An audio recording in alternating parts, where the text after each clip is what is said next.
Tens of millions of federal education dollars are being disputed, which could magnify the crisis facing local school budgets.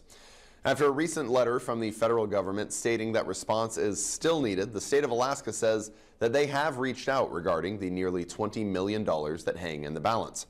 Adrian Peterson has details about the state's response and what the Educators Union has to say about the situation.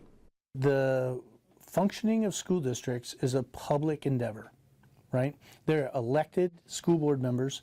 We have an elected state legislature, and all of those adults need to be working together to provide the best curriculum, to provide the resources that kids need in order to be successful. Attaining the funds for those resources is now in the air as the U.S. Department of Education may withhold $17.5 million from Alaska schools. The funds currently in dispute coming as a part of disagreements in the funding allocation outlined by the American Rescue Plan Act.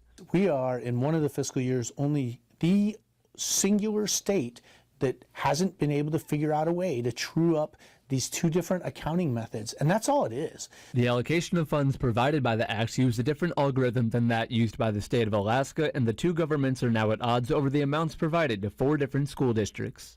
I mean, fighting with the feds seems to be state sport in Alaska, right? We've got that sort of mentality. The feds are now threatening to withhold remaining funds from the Act due to non-compliance from the state.